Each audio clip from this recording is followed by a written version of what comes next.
ಕೃಷ್ಣ ಬುದ್ಧ ಯಾರೇ ಆಗಿರಲಿ, ಯಾವುದೇ ಧರ್ಮದವರಾಗಿರ್ಲಿ, ಯಾವುದೇ ಜಾತಿಯವರಾಗಿರ್ಲಿ, ಯಾರೇ ಸಾವಿರಾರು ಉದ್ಯೋಗಗಳಿರುವಂತ ಯಾವುದೇ ಉಪಜಾತಿಗಳಾಗಿರ್ಲಿ, ನಮ್ಮ ಮಕ್ಕಳಿಗೆ ಏನ್ ಆದರ್ಶ ಆಗ್ಬೇಕು? ಬೆಳಗ್ಗೆ ಕಷ್ಟಕಾಲ ಏನಿಲ್ಲ, ಈ ರಾಜ್ಯಕ್ಕೆ ಏನು ಬರಗಾಲ ಇಲ್ಲ, ನಮ್ಮ ದುಡ್ಡನ್ನು ಆಗ್ಲೇ ಹೇಳ್ದಂಗೆ ಯಾವ್ದೋ ಬಳಸೋ ನೀವು ಅಂತ ಬರ್ತಾ ಇದೆ. ಸಾವಿರಾರು ಕೋಟಿ ರೂಪಾಯಿ ಖರ್ಚು ಮಾಡ್ತೀರಿ, ಬಡವರು ಕುಡಿಯುವಂತ ಹಾಲನ್ನ ಚೆಲ್ತೀರಿ, ಅದನ್ನ ಪೋಲ್ ಮಾಡ್ತೀರಿ. ನೀವು ಏನಾದ್ರೂ ಒಂದು ನೀವು ಏನೋ ಶಾಶ್ವತವಾಗಿ ಉಳಿಬೇಕು ಅಂದ್ರೆ ಅಂಬೇಡ್ಕರ್ ಸಾಹೇಬರ ಪ್ರತಿಮೆಗಳನ್ನ ಇಡಿ. ಅಂಬೇಡ್ಕರ್ ಸಾಹೇಬರ ಪ್ರತಿಮೆಗಳು ಈ ದೇಶದ, ಈ ನಾಡಿನ ಪ್ರತಿಯೊಬ್ಬ ನಾಗರಿಕರಿಗೂ ಮಾದರಿ ಆಗ್ತಾರೆ. ಅದಕ್ಕೋಸ್ಕರ ಮುರುಗೇಶ್ ಅವರು 200 ಮೀಟರ್ ಅಂಬೇಡ್ಕರ್ ಪ್ರತಿಮೆಯನ್ನ ನೀವು ಇಟ್ರೆ ಈ ದೇಶ ಮುರುಗೇಶ್ ಅವರು ಮಾಡ್ತಾ ಇರುವಂತ ಬಾಬಾ ಸಾಹೇಬರಿಗೆ ಸನ್ಮಾನ ಮಾಡಿ ಬಾಬಾ ಸಾಹೇಬರ ಪ್ರತಿಮೆ ಇಡೋದು ನಮ್ಮ ದೂರದೃಷ್ಟಿಯ ಸಂಕೇತ. ಮುಂದಿನ ದಿನದಲ್ಲಿ ಬಾಬಾ ಸಾಹೇಬ್ರೆ ಇಡೀ ನಾಡಿನ ಜನ ನಿಮ್ಮ ಹಾದಿಯಲ್ಲಿ ಸಾಗ್ತೇವೆ, ನಿಮ್ಮಂತೆ ನಾವು ಆಗ್ತೇವೆ. ಯಾಕಂದ್ರೆ ಬಾಬಾ ಸಾಹೇಬರು ನಿಸ್ವಾರ್ಥಕ್ಕೆ, ತ್ಯಾಗಕ್ಕೆ ಮತ್ತೊಂದು ಹೆಸರು.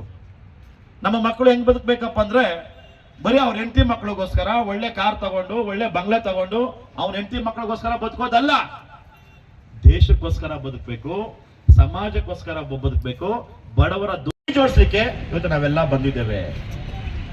ಅದಾಗಬೇಕು. ಬಹುಶಃ ಸಿದ್ದರಾಮಯ್ಯನವ್ರಿಗೆ ಅವರ ಸರ್ಕಾರ ಇದೊಂದು ಸಾಧ್ಯ ಆಗ್ಬಿಟ್ರೆ ದೊಡ್ಡ ಮೈಲಿಗಲ್ಲು ಅದಾಗಬೇಕು. ಆ ಕಾರಣಕ್ಕೆ ಮುರುಗೇಶ್ ಅವರು ಇಡೀ ಪ್ರಪಂಚದಲ್ಲಿ ಇದುವರೆಗೂ ಇಡೀ ಭಾರತೀಯರಲ್ಲಿ ಯಾರೂ ಓದಂತ ಅಂಬೇಡ್ಕರ್ ಸಾಹೇಬರ ಪ್ರತಿಭೆ ಅಂತ ನಾವು ತೋರಿಸ್ಬೇಕು. ಮುರುಗೇಶ್ ಯೋಚನೆ ಮಾಡಿದ್ದು ನಮ್ಮ ನಾಡಲ್ಲಿ ಯಾವುದ್ಯಾವುದಕ್ಕೋ ಏನೇನು ಧರ್ಮ ಸಂಸತ್ತು ಸದನ ಸದನ ಮಾಡ್ತೀವಿ ಅಂತ ಹೊರಟಿದ್ದಾರೆ. ಸಂವಿಧಾನಕ್ಕೆ ಪರ್ಯಾಯವಾಗಿ ಹೊರಟಿದ್ದಾರೆ.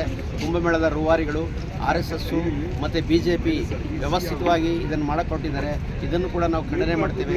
ಇವತ್ತು ಈ ದೇಶದಲ್ಲಿ ಬಾಬಾ ಸಾಹೇಬ್ ಅಂಬೇಡ್ಕರ್ ಅವರು ರಿಪಬ್ಲಿಕನ್ ಡೇ ಇವತ್ತಿನ ದಿನ ರಾಣಿ ಹೊಟ್ಟೆಯಲ್ಲಿ ರಾಜ ಹುಟ್ಟೋದಿಲ್ಲ, ರಾಣಿ ಹೊಟ್ಟೆಯಲ್ಲಿ ರಾಜ ಹುಟ್ಟೋದನ್ನು ನಿಷೇಧ ಮಾಡಿದ್ದೇನೆ.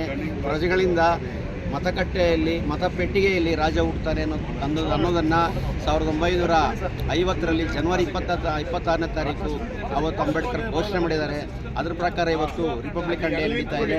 ಈ ರಿಪಬ್ಲಿಕನ್ ಡೇ ಈ ದೇಶದ ಸಮಾನತೆ, ಈ ದೇಶದ ಸಹೋದರತೆ, ಈ ದೇಶದ ಕರುಣೆ, ಈ ದೇಶದ ಸರ್ವರಿಗೂ ಸಮಪಾಲು ನೀಡೋ ದಿಕ್ಕಿನಲ್ಲಿ ಇವತ್ತು ರಿಪಬ್ಲಿಕನ್ ಡೇ ನಡೀತಾ ಇದೆ.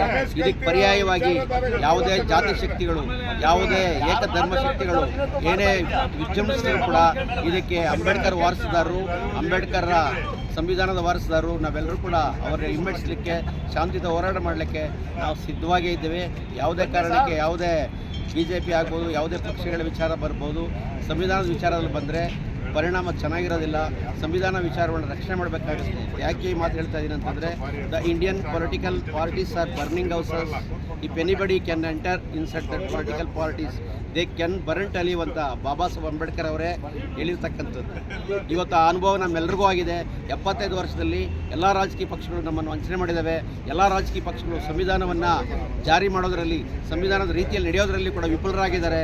ಅದಕ್ಕೆ ಸಾಕ್ಷಿ ಅಮಿತ್ ಶಾ ಇರ್ಬೋದು, ಅದಕ್ಕೆ ಸಾಕ್ಷಿ ನರೇಂದ್ರ ಮೋದಿ ಇರ್ಬೋದು. ಈ ಥರದ ಎಲ್ಲ ಪಕ್ಷಗಳಲ್ಲೂ ಕೂಡ ಅಂಬೇಡ್ಕರ್ ಅವರನ್ನು ಅವಮಾನಿಸಿದ್ದಾರೆ, ಸಂವಿಧಾನವನ್ನು ಅವಮಾನಿಸಿದ್ದಾರೆ.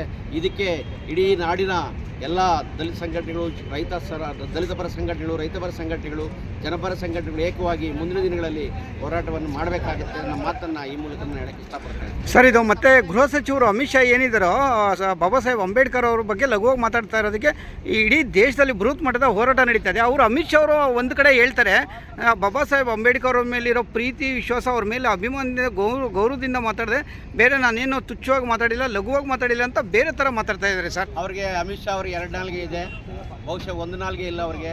ಅವ್ರು ಹೇಳಿರ್ತಕ್ಕಂಥ ಕ್ಯಾಸೆಟ್ ಎಲ್ಲ ಕಡೆ ಬಿಡುಗಡೆ ಆಗಿದೆ. ಅಂಬೇಡ್ಕರ್ ಅಂಬೇಡ್ಕರ್ ಅಂಬೇಡ್ಕರ್ ಅಂತ ಅನ್ನೋದು ವ್ಯಸನ ಆಗಿದೆ, ಫ್ಯಾಷನ್ ಆಗಿದೆ. ಅಂದರೆ ಅದರ ಅರ್ಥ ಏನು? ಅದ್ರ ಬದಲು ನೀವು ಅಂಬೇಡ್ಕರ್ ಹೆಸರು ಬದಲು ದೇವರನ್ನು ಸ್ಮರಣೆ ಮಾಡಿ ಅಂತಂದರೆ ಅದರ ಅರ್ಥ ಏನು?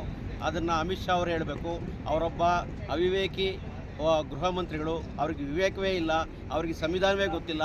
ಅವ್ರಿಗೆ ದೇಶದಲ್ಲಿ ಅಂಬೇಡ್ಕರ್ ಭಿಕ್ಷೆಯಿಂದ ಅವರು ವೋಟ್ ಪಡೆದು MP ಆಗಿದ್ದಾರೆ, ಅಂಬೇಡ್ಕರ್ ಭಿಕ್ಷೆಯಿಂದ ಗೃಹ ಮಂತ್ರಿಗಳಾಗಿದ್ದಾರೆ.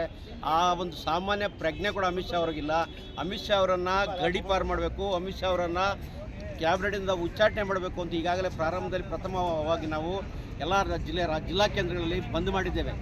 ದಲಿತ ಸಂಘಟನೆಗಳು ಮತ್ತು ಎಲ್ಲ ಸಂಘಟನೆಗಳು 2ನೇ ಹಂತದಲ್ಲಿ ಹೋರಾಟ ಆಗಿದೆ. ಇನ್ನು 3ನೇ ಹಂತದಲ್ಲಿ ಹೋರಾಟ ನಡೀತದೆ. ಅವರು ರಾಜೀನಾಮೆ ಕೊಡೋ ತನಕ ಹೋರಾಟ ನಿಲ್ಲೋದೇ ಇಲ್ಲ. ಸರ್, ಇದು ಒಂದು ಜಾತಿ ಪ್ರಮಾಣ ಪತ್ರ ತಗೋಬೇಕು ಅಂದರೆ ಭಾಳಷ್ಟು ಕಿರಿಕಿರಿಗಳು, ಕಾನೂನು ತೊಡಕುಗಳು ಭಾಳಷ್ಟು ಇದು ಪಡ್ತಾ ಇದ್ದಾರೆ ಸರ್. ಅದಕ್ಕೆ ನಿವಾರಣೆನೇ ಇಲ್ಲ. ಏನು 75 ವರ್ಷದಿಂದ ಅದೇ ಕತೆ ಹೇಳ್ತಾ ಇದ್ದಾರೆ. ಒಂದೇ ಒಂದು ಜಾತಿ ಪ್ರಮಾಣ ಪತ್ರ ತರಬೇಕಂದ್ರೆ ಇಲ್ದಿದ್ದೆಲ್ಲ ಡಾಕ್ಯುಮೆಂಟ್ ಕೇಳ್ತಾರೆ. ಅದು ಸ್ವಲ್ಪ ಸರಾಗವಾಗಿ ನಡೀಬೇಕು. ಅದ್ರ ಬಗ್ಗೆ ತಾವು ಆದಷ್ಟು ಜಾಸ್ತಿ ಕಾಳಜಿ ತಗೋಬೇಕು ಸರ್. ಈಗ ನೋಡಿ, ಆ ವಿಚಾರದಲ್ಲಿ ಸಮಾಜ ಕಲ್ಯಾಣ ಇಲಾಖೆ ಮತ್ತು ಕಂದಾಯ ಇಲಾಖೆ ಗಂಭೀರವಾಗಿ ಪರಿಗಣಿಸಬೇಕು ಈ ವಿಚಾರನ. ಸುಳ್ಳು ಜಾತಿ ಪತ್ರಗಳು ಇದ್ದಾವೆ, ಇದನ್ನು ದುರ್ಬಳಕೆ ಮಾಡ್ಕೊಳ್ಳೋರು ಇದ್ದಾರೆ. ನೀವು ಹೇಳಿದ ರೀತಿಯಲ್ಲಿ ನೀವು ಹೇಳಿದ ಪ್ರಶ್ನೆ ಭಾರಿ ಉತ್ತಮವಾಗಿದೆ. ಅನೇಕ ಜನರು ಅನೇಕ ರೀತಿಯಲ್ಲಿ ನಾನಾ ರೀತಿಯ ಕಷ್ಟಗಳನ್ನು ಅನುಭವಿಸ್ತಾ ಇದ್ದಾರೆ. ಸ್ಕೂಲ್ಗೆ ಹೋಗಲಿಕ್ಕೆ, ಸ್ಕಾಲರ್ಶಿಪ್ ತಗೊಳ್ಳಿಕ್ಕೆ, ಉದ್ಯೋಗಕ್ಕೆ ಹೋಗೋದಕ್ಕೆ ಜಾತಿ ಪತ್ರ ತಗೊಳ್ಳೋದ್ರಲ್ಲಿ ಭಾರಿ ನೋವನ್ನು ಅನುಭವಿಸ್ತಾ ಇದ್ದಾರೆ. ಇದಕ್ಕೆಲ್ಲ ಕಾರಣ ಕಂದಾಯ ಇಲಾಖೆ ಮತ್ತು ಸಮಾಜ ಕಲ್ಯಾಣ ಇಲಾಖೆ ಗಂಭೀರವಾಗಿ ಪರಿಗಣಿಸಿ ಇವತ್ತು ತಂತ್ರಜ್ಞಾನ ಭಾರಿ ಫಾಸ್ಟ್ ಆಗಿದೆ. ಹಳ್ಳಿಗಳಲ್ಲಿ ಹೋಗಿ ತನಿಖೆ ಮಾಡಿ ಅವ್ರು ಎಲ್ಲಿ ಹುಟ್ಟಿದ್ದಾರೆ, ಹೇಗೆ ಹುಟ್ಟಿದ್ದಾರೆ, ಅವ್ರ ತಂದೆ ತಾಯಿಗಳು ಯಾರು, ಅವ್ರ ವಂಶಸ್ಥರು ಯಾರು ಅಂತ ಪರಿಶೀಲನೆ ಮಾಡಿ ಅದನ್ನು ಬೇಗ ಕೊಡ್ಬೋದು. ಮೊದಲಾದ 3 ತಿಂಗಳು 6 ತಿಂಗಳು ನಡೀತಾ ಇತ್ತು. ಈಗ ಏನಿಲ್ಲ, 24 ಅವರ್ಸಲ್ಲಿ ಮನಸ್ಸು ಮಾಡಿದರೆ ಕೊಡ್ಬೋದು. ಗ್ರಾಮ ಒನ್ ಇದೆ, ಬೆಂಗಳೂರು ಒನ್ ಇದೆ, ಕರ್ನಾಟಕ ಒನ್ ಇದೆ. ಎಲ್ಲವೂ ಕೂಡ ಭಾರಿ ಡಿಜಿಟಲ್ ಆಗಿದೆ. ಈಗ ಕೊಡ್ಬೋದು. ಅದನ್ನು ನಾವು ಸರ್ಕಾರಕ್ಕೆ ಈಗಾಗಲೇ ಒತ್ತಾಯ ಮಾಡಿದ್ದೇವೆ ಸರ್. ಮತ್ತು ಕಡೆ ಪ್ರಶ್ನೆ ಸರ್, ಇದೇ ಒಂದು ಫ್ರೀಡಮ್ ಪಾರ್ಕಲ್ಲಿ ಒಬ್ಬರು ಮಠದ ಸ್ವಾಮೀಜಿಗಳು 10 ರಿಂದ 12 ತಿಂಗಳು ಮೀಸಲಾತಿ ಜಾರಿಗೆಗೋಸ್ಕರ ಹೋರಾಟ ಮಾಡಿದ್ರು. ಅಂದಿನ ಮುಖ್ಯಮಂತ್ರಿಗಳು ಬಸವರಾಜ ಬೊಮ್ಮಾಯಿ ಅವರು ಏನಿದ್ರು ಅವ್ರನ್ನೇನೋ ಒಂದು ಮಾಡಿ ಕಳಿಸ್ಬಿಟ್ರು. ಆ ಮೀಸಲಾತಿ ಜಾರಿಗೆ ಏನಾದರೂ ಆಗಿದ್ದಿದ್ರೆ ಪರಿಶಿಷ್ಟ ಜಾತಿ, ಪರಿಶಿಷ್ಟ ಪಂಗಡ, OBCನಲ್ಲಿ ಏನು ವಿದ್ಯಾವಂತರಿದ್ರೋ ಆ ಒಂದು ಅಷ್ಟೋ ವಿದ್ಯಾವಂತರಿಗೆ ಭಾಳಷ್ಟು ಯೂಸ್ಫುಲ್ಲು, ಬೆನಿಫಿಟ್ಸು, ಒಳ್ಳೇದು ಅನುಕೂಲ ಆಗ್ತಾಯಿತ್ತು. 75 ವರ್ಷ ಆಯಿತು ಸರ್, ಹೋರಾಟ ಮಾಡ್ತಾನೇ ಇದ್ದಾರೆ. ಇನ್ನೆಷ್ಟು ಹೋರಾಟ ಮಾಡಬೇಕು? ನೀವು ಹಿರಿಯ ಹೋರಾಟಗಾರರು, ಹೇಳಿ ಸರ್. ಮೀಸಲಾತಿ ಜಾರಿಗೆ ಬರಲೇ ಇಲ್ಲ. ಮೀಸಲಾತಿ ಜಾರಿ ಮಾಡಬೇಕಂತಂದರೆ ಅಂಕಿಅಂಶ ಬೇಕು. ಅಂಕಿಅಂಶ ಬೇಕಾದರೆ ಜಾತಿ ಜನಗಣತಿ ಆಗಬೇಕು, ಉಪಜಾತಿ ಜಾತಿ ಜನಗಣತಿ ಆಗಬೇಕು. ಈ ಜನಗಣತಿ ಮಾಡಿ ಮೀಸಲಾತಿ ಕೊಡಲೇಬೇಕು. ಆ ಸಂವಿಧಾನದಲ್ಲಿ ಸಂಪೂರ್ಣವಾಗಿ ಅವಕಾಶವನ್ನು ಬಾಬಾ ಸಾಹೇಬ್ ಅಂಬೇಡ್ಕರ್ ಅವರು ಕೊಟ್ಟಿದ್ದಾರೆ. ಜಾತಿ ಉಪಜಾತಿ ಅವ್ರಿಗೆ ಜಾಸ್ತಿ ಇರಲಿ ಕಮ್ಮಿ ಇರಲಿ, ಅವ್ರ ಜಾತಿ ಜನಸಂಖ್ಯೆ ಆಧಾರದ ಮೇಲೆ ಅವರಿಗೆ ಮೀಸಲಾತಿ ಕೊಡಲೇಬೇಕು. ಅದಕ್ಕೆ ವಿಶೇಷವಾಗಿ ಈಗೇನು ಕರ್ನಾಟಕದಲ್ಲಿ ಇರ್ಬೋದು, ರಾಷ್ಟ್ರ ಮಟ್ಟದಲ್ಲಿ ಈಗಾಗಲೇ ಅವ್ರು ಘೋಷಣೆ ಮಾಡಿದ್ದಾರೆ, ನಾವು ಜಾತಿ ಜನಗಣತಿ ಮಾಡ್ತೀವಿ ಅಂತ. ಸಂತೋಷ, ಜಾತಿ ಜನಗಣತಿ ಮಾಡಬೇಕು. ಕರ್ನಾಟಕದಲ್ಲಿ ಜಾತಿ ಜನಗಣತಿ ಆಗಿದೆ, ಅದರ ವರದಿ ಬಹಿರಂಗಗೊಳಿಸಬೇಕು ಮುಖ್ಯಮಂತ್ರಿ ಸಿದ್ದರಾಮಯ್ಯ ಸರ್. ಇದು ಮೀಸಲಾತಿ ಇದು ನಾಗಮೋಹನ್ ದಾಸ್ ಅವರು ವರದಿ ಬರಲಿ ಅಂತ ಇರೋ ವರದಿ ಬಂತು, ತಿರ್ಗಾ ಹಾಕಿದ್ದಾರೆ. ಮತ್ತು ಅದ್ರ ಬಗ್ಗೆ ತಾವು ಹೇಳಿ ಸರ್. ಅದರಲ್ಲಿ ಏನಾದರೂ ಸಣ್ಣ ಪುಟ್ಟ ನ್ಯೂನ್ಯತೆಗಳಿದ್ದರೆ ಅಥವಾ ಯಾರಿಗಾದರೂ ನಾವೇನಾದರೂ ನಾವು ಸಮಸ್ಯೆ ಹೇಳ್ಕೊಳ್ಬೇಕು ಅಂತ ಅವಕಾಶ ಇದ್ದರೆ ಹೇಳ್ಕೊಳ್ಬೋದು ಅನ್ನೋ ಕಾರಣಕ್ಕಾಗಿಯೇ ಹೊರತು ನಾಗಮೋಹನ್ ದಾಸ್ ವರದಿಯನ್ನು ಜಾರಿ ಮಾಡಿದ್ದಾರೆ. ಆಯೋಗವನ್ನು ಜಾರಿ ಮಾಡಿ ಸರ್. ಮತ್ತೊಂದು ಸಣ್ಣ ಪ್ರಶ್ನೆ, ಮೀಸಲಾತಿ ಜಾರಿಗೆ ಆಗೋದು ಕೇಂದ್ರ ಸರ್ಕಾರದಿಂದನೇ ಜಾರಿಗೆ ಆಗೋದು. ಬಟ್ ಆದ್ರೂ ಇಲ್ಲಿ ರಾಜ್ಯ ಸರ್ಕಾರದಲ್ಲಿ ಏನಿದ್ದಾರೋ ಉನ್ನತ ಮಟ್ಟದ ಅಧಿಕಾರಿಗಳಾಗಿರ್ಬೋದು ಮತ್ತು ಮುಖ್ಯಮಂತ್ರಿಗಳು, ಉಪಮುಖ್ಯಮಂತ್ರಿಗಳು ಇಲ್ಲಿಂದ ಒಂದು ಕೇಂದ್ರ ಸರ್ಕಾರಕ್ಕೆ ಪತ್ರ ಬರೆಯೋದಾಗಲಿ, ದೂರವಾಣಿ ಕರೆ ಮಾಡೋದಾಗಲಿ ಮಾಡಿದ್ರೆ ಇನ್ನಷ್ಟು ಭಾಳಷ್ಟು ವ್ಯಾಲ್ಯೂಬಲ್ ಸಿಗುತ್ತೆ. ಆದಷ್ಟು ಬೇಗ ಮೀಸಲಾತಿ ಜಾರಿಗೆ ಬರುತ್ತೆ. ಅದ್ರ ಬಗ್ಗೆ ತಮ್ಮ ಅಭಿಪ್ರಾಯ ಹೇಳಿ ಸರ್. ತಾಂತ್ರಿಕ ದೋಷಗಳು ಸರ್ಕಾರದ ಮುಂದೆನೇ ಇದ್ದಾವೆ. ಸರ್ಕಾರಗಳ ನಿಯೋಗಗಳನ್ನು ರಚನೆ ಮಾಡಿದ್ದಾವೆ. ಆ ನಿವೃತ್ತ ನ್ಯಾಯಮೂರ್ತಿಗಳ ನಿಯೋಗಗಳನ್ನು ಮಾಡಿದ್ದಾರೆ. ಇವೆಲ್ಲ ಸರಿಪಡಿಸಿ ಸರ್ಕಾರ ಕೇಂದ್ರ ಸರ್ಕಾರ ಕಳಿಸಲಿ ಅಂತ ಕೂಡ ಒತ್ತಾಯ ಮಾಡಿ ಸರ್. ತಮ್ಮ ಹೆಸರು ಸರ್?